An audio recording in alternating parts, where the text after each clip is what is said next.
What you're looking at is SturmFront, the Mutant War, and it's just one of 3 games we're going to be talking about in this episode of the Shoot 'em Up Show.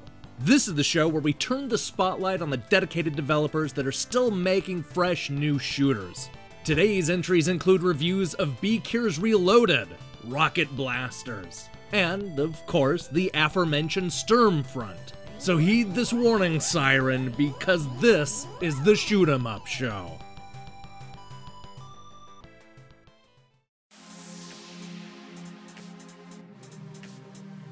From Thunder Force 3 to Gyruss, the Genesis was home to some of the best 2D shoot-em-ups ever made.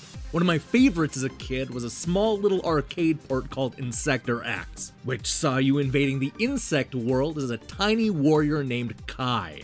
It wasn't the best game, but I always loved the idea of shrinking down to the size of a bug and then fighting bees and other pests. If you're like me and have been waiting for an Insector X sequel, then Beekyr Reloaded may be the closest we come. There's no tiny warrior named Kai, but it does star a determined bee on a mission to kill every insect that gets in the way. You play an unlikely hero who is forced to swoop into action after a gang of giant hornets destroy his hive and steal all his pollen.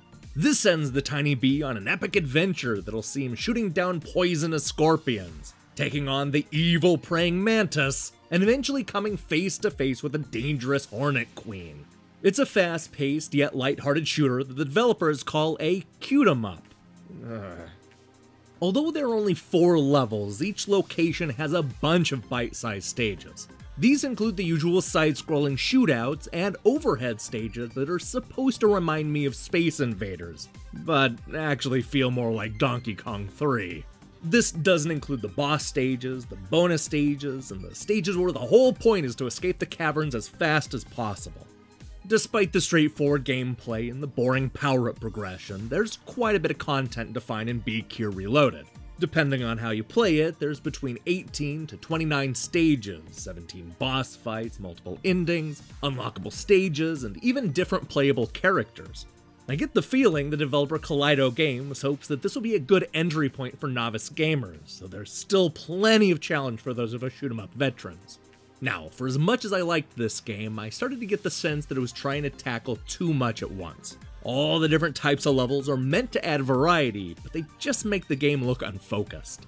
Beekyr Reloaded always feels like it's in a rush to get to the next thing, usually as you're starting to find your groove in that level. I wish that instead of there being a bunch of bite-sized stages, we were just given a few really substantial levels to blast through. Beekyr Reloaded is an adorable shoot-em-up with a lot of personality and some cool worlds to play through. It feels a little unfocused at times and repeats a lot of the ideas a bit too much, but it's also an accessible shooter that makes for a great entry point into the genre.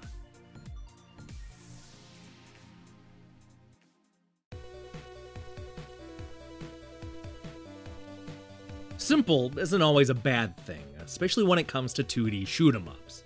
Rocket Blasters is a budget-price shooter that makes the most out of a simple concept with a cool art style and an addictive scoring system. It's not gonna win any awards for originality or change the way we play shooters forever, but as far as 99-cent action games go, this one's a winner. Made to look like it was sketched on graph paper, Rocket Blasters is a back-to-basics shooter that sees you flying through a bunch of familiar outer space locations, destroying asteroids and enemies. This doesn't stray too far from the tried-and-true formula, giving us a slower-paced shooter with a bunch of stages to conquer and some massive boss battles to win.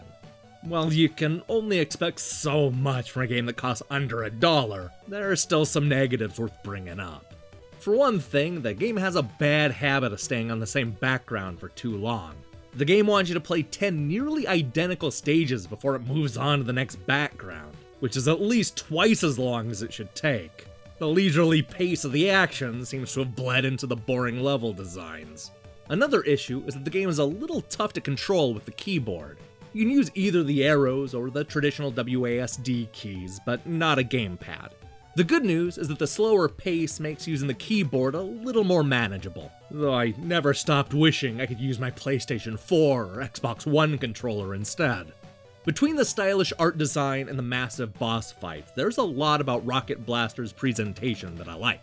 What I didn't care for was how the game played, especially when it comes to the keyboard controls. It's a bit overlong and the backgrounds don't change enough, but it's also enjoyable in short bursts and definitely worth the $1 asking price. This makes me genuinely excited to see what developer Michael Klaus Schmidt comes up with next.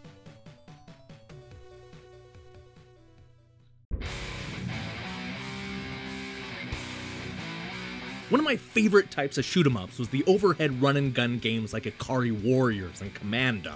When Total Carnage came out in 1991, I figured it would eventually lead to a bunch of similar dual-stick shoot-em-ups, but that didn't happen.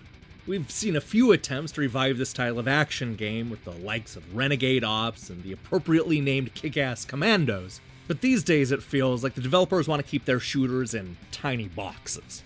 While it's over the top in a completely different way, SturmFront, the Mutant Wars, is about the closest I've seen a company get to recreating the old school magic of Total Carnage.